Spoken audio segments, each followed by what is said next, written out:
Hello, I'm Xueliang Wei from Huazhong University of Science and Technology. In this talk, I will present our paper, Compression-Consolidation Hardware Logging for Efficient FailureAtomic Persistent Memory Updates. In traditional computer systems, in-memory data can be accessed by CPU through fast memory interfaces, but the DRAM-based main memory cannot provide data persistence. To persist the data, the in-memory data need to be sent to storage devices through slow I/O interfaces. In recent years, emerging non-volatile memory devices are used as persistent memory to provide data persistence at the main memory level. Persistent memory allows applications to access persistent data through fast memory interfaces, which significantly reduces persistence overhead. Persistent memory introduces many new challenges to memory system designs. One of the most important challenges is to support FailureAtomic updates in the presence of system failures. For example, when inserting node C into a persistent linked list, the pointers in both node A and node C need to be updated. If an unexpected system failure happens when only the update to node A is written back to persistent memory, the linked list is broken and the data are lost. To avoid data corruption, FailureAtomic updates are needed to ensure the updates to the two nodes are persisted in an all-or-nothing manner. To support FailureAtomic updates, a widely used technique is to update in-memory data through durable transactions with read-ahead logging. For example, the updates to node A and node C are wrapped in a durable transaction. During transaction execution, the old or new values of node A and node C are logged in the log region. After log entries are persisted, the in-place data can be updated with the new value A1 and C1. If an unexpected system failure happens when updating the nodes, the log entries in the log region can be used to recover the data in the home region. The durability of transactions can be full or delayed. Fully durable transactions are persisted during commit, while delayed durable transactions are persisted in the background after commit. Here is an example of the execution stages of fully and delayed durable transactions with redo logging. New values of data are computed in the compute stage. Redo log entries are written in the write log stage. In-place data are updated in the write data stage. Log entries and the data updates are made durable in the persist log and the persist data stage respectively. As the redo logs contain new values, a transaction becomes durable after all the corresponding log entries are persisted. Therefore, a fully durable transaction can commit after logs are persisted. A delayed durable transactions can directly commit when the volatile execution completes. Log persists can be done in the background after commit, which significantly improves performance.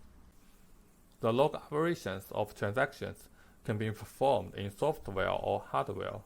Software logging designs use memory interface instructions to enforce the ordering constraints between logs and data, which forces log writes to be performed in the critical path.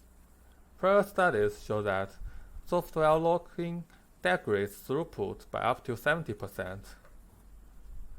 On the contrary, hardware logging designs perform log operations in hardware, asynchronous to volatile execution. Considering the advantages of hardware logging, we focus on the hardware logging design. In this paper, we work on the performance aspect of hardware logging. Hardware logging has the latency of log writes with transaction execution, but many log writes are still executed in the critical path, particularly for the multi-core systems with many threads. To address this problem, we remove log writes from the critical path by eliminating unnecessary log writes and enabling delayed transaction durability. Our approach consists of two log optimizations: intra-transaction log compression and inter-transaction log consolidation. The evaluation results show that our approach improves throughput by 47.4%, reduces persistent memory read traffic by 36.1%, and reduces memory dynamic energy by 18.7%. Now, let's first come to the motivation. To analyze hardware logging overhead, let's use an example to look at the transaction execution flow with hardware logging. First, the processor core computes the new values of data in compute stage. The new values are written to the caches. Before updating the corresponding data in the L1 caches, redo log entries are created by reading the new data from the in-flat write operations. Newly created log entries are buffered in an optional volatile log buffer to coalesce log updates. During transaction execution, the buffered log entries can be written back to persistent memory in the background. After volatile execution completes, the transaction needs to be committed. If full transaction durability is used, transaction commits need to wait for flashing the buffered log entries.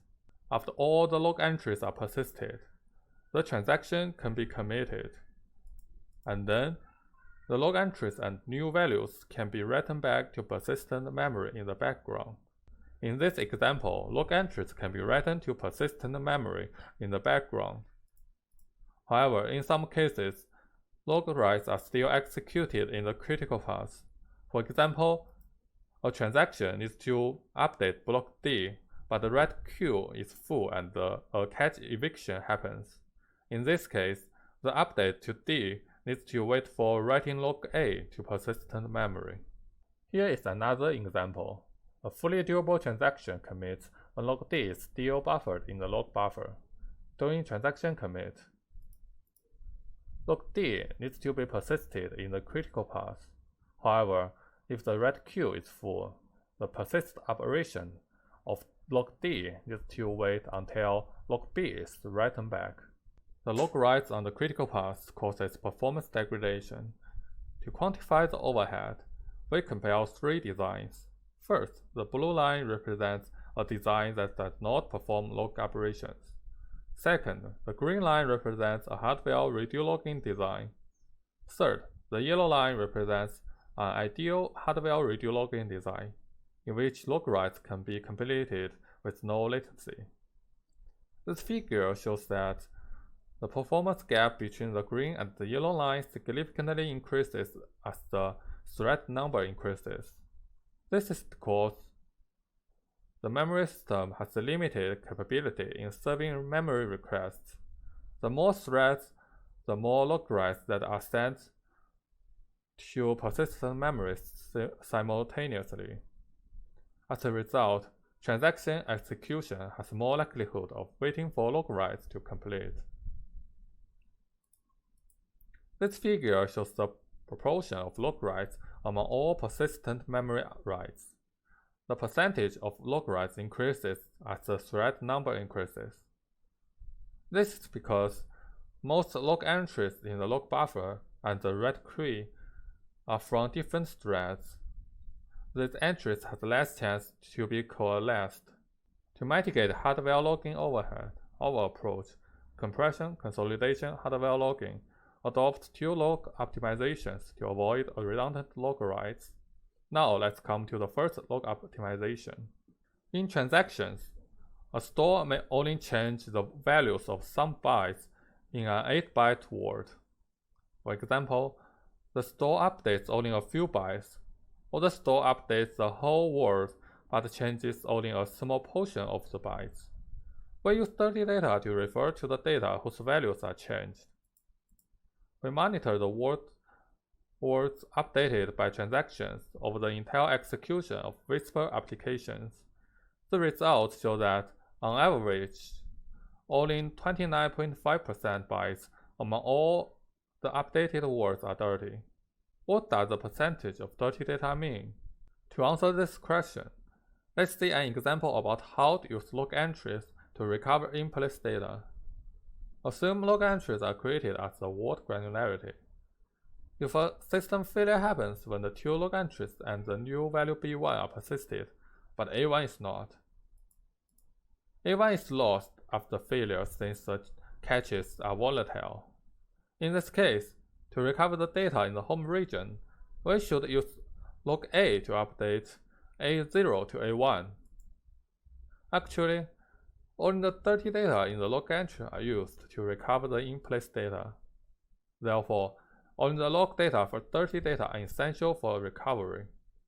As only a small part of the updated words are dirty, simply logging data at a fixed granularity causes many clean data to be logged, which incurs unnecessary log writes. Our log compression optimization avoids redundant log writes by logging only dirty bytes. We add a dirty flag in each log entry to check the dirtiness of data. The dirtiness of every Q byte data is checked with P flag bits. For example, compared with A0, the values of 3 bytes in A1 are changed. If we use one flag bit to check the dirtiness of one data byte, the log data can be compressed into 3 dirty bytes. If we use one flag bit to check the dirtiness of 2 data bytes, the log data are compressed into 6 bytes, including 3 dirty bytes and 3 clean bytes. Therefore, the larger dirty flag has less clean data costs, while the smaller dirty flag has less dirty flag costs. The smaller flag is more suitable for the cases in which the dirty bytes are contiguous. Here is an example about how log compression reduces log writes. Assume 4 log entries are created for dirty stores. If the size of a log entry is larger than the burst size of the memory bus, 2 log writes are required to persist this entry. After log data are compressed, the log entry size decreases, and the compressed entry can be persisted with only one write. Moreover, multiple compressed log entries can be combined through log packing, which further reduces log writes. To implement log compression, we get the dirty flag in each log entry by comparing the old and the new values when updating the data in the caches. The new values can be gotten from the in-flat store itself, while the old values can be gotten from the caches. When log entries are written from the log buffer to the log region, log entries are compressed according to dirty flags to reduce log writes. Now let's come to the second log optimization. A data block may be updated by several successive transactions due to the temporal locality. We use transaction distance to refer to the number of transactions between transactions that update the same words. The experimental results show that 53.4% of the updated words are written by 2 transactions of which the distance is less than 4. These results show good chances to reduce log writes. Here is an example of the chance to reduce log writes. Assume 2 successive transactions update block B. The log entries of the 2 transactions have been persisted. If a system failure happens before the in-place data are updated, the in-place data need to be recovered with log entries. But actually, only the 3 log entries are used. Thus, we can reduce log writes by avoiding writing unused log entries when several transactions update the same data. To avoid writing unused log entries, log consolidation combines several successive transactions into a large one if these transactions update the same data. After combination, only the newest values of the data are logged. For example, there are 2 successive transactions. 4 log entries need to be written to persistent memory before combination, while only 3 log entries need to be written to persistent memory after combination. Log consolidation can reduce log writes but may cause more data loss. For example, if a system failure happens when executing transaction 2, the log entries of transaction 1 can be used to recover the data without log consolidation. Thus, only the updates of transaction 2 are lost. But with log consolidation, the updates of both transactions are lost. To implement log consolidation, we leverage a small portion of DRAM as a cache for log entries. Log entries are buffered and consolidated in the DRAM cache until the number of unpersisted transactions exceeds a predefined threshold called delay window, which also means delayed transaction durability is needed. To ensure the ordering constraints between logs and data, the data are also buffered in the DRAM cache. The buffered data can be written back to persistent memory after the corresponding log entries are persisted. Next, I will show some evaluation results. In the evaluation, we use a Gem5 simulator that is configured with the parameters shown in the slide. We use two groups of benchmarks with small and large dataset sizes to evaluate the 5 designs. We first compare the overall performance. The results show that, on average, CCHL FD outperforms Reduce by 47.8% for the small data sizes. For the large data sizes, CCHL FD outperforms Reduce by 47.0%. This is because CCHL FD significantly reduces redundant log writes by avoiding logging clean data. We also compare the persistent memory read traffic and the memory dynamic energy. This table shows that CCHL FD significantly reduces both persistent memory read traffic and memory dynamic energy.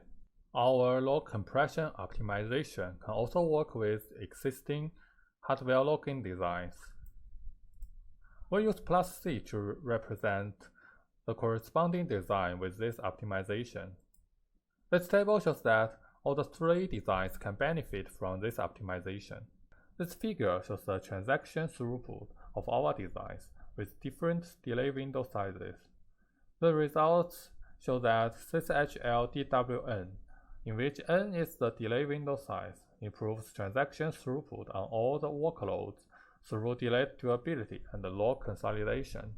Finally, let me conclude the talk. Many log writes are still executed in the critical path in hardware logging. To address this problem, our approach adopts the 2 log optimizations to avoid unnecessary log writes and support delayed transaction durability. The evaluation results show that our approach significantly improves throughput, reduces memory traffic and energy. Thank you.